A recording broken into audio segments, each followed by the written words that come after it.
आप सभी का आपके अपने चैनल पर बहुत बहुत स्वागत है। आज हम अपनी कहानी एक था राजा भाग 14 सुनेंगे। अब तक आपने सुना कि कुमार भेष बदलकर महल में रह रहे हैं।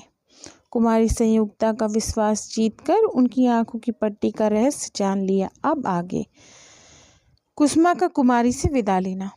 महल से लौटकर जब कुमारी अन्य सखियों से घिर गई तो कुसुमा बने कुमार उनकी अनुमति लेकर अपने कक्ष में चले आए, जो उन्हें आजकल रहने के लिए दिया गया था। कक्ष में आकर कुमार देर तक विचारों की उठापुटक में उलझे रहे।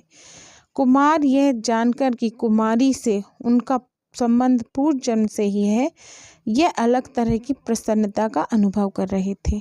जब कुमार ने अपना दिल टटोला तो उन्हें लगा कि कहीं न कहीं वे भी कुमारी को चाहते हैं। अब प्रश्न यह था कि ऐसा क्या करें कि कुमारी का सदैव का साथ उन्हें प्राप्त हो।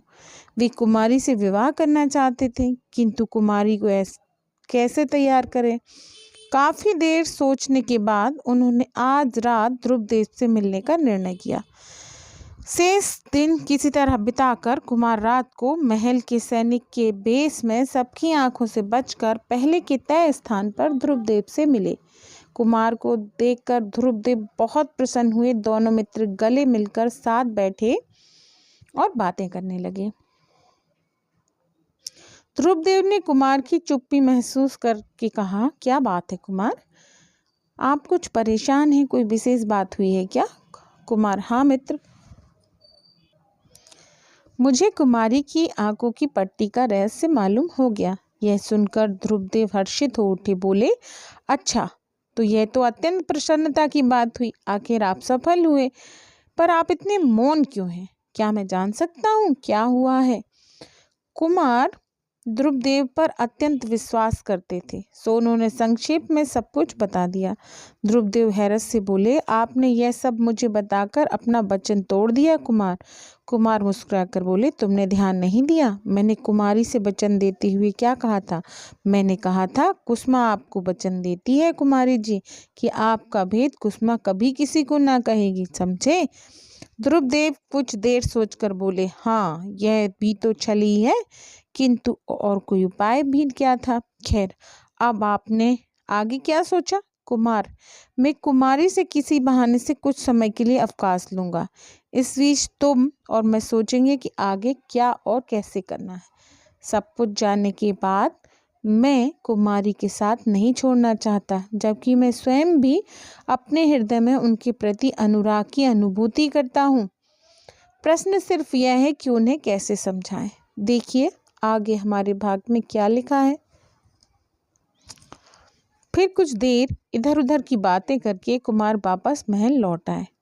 अगले दिन से कुमार कुमारी के आगे चुप चुप से रहने लगे। एक दिन माधवी बोली, क्या बात है कुसुमा, आजकल बहुत चुप चुप सी रहती है। कुमारी भी बोली, मैं भी यही पूछने वाली थी, तो ठीक तो है ना?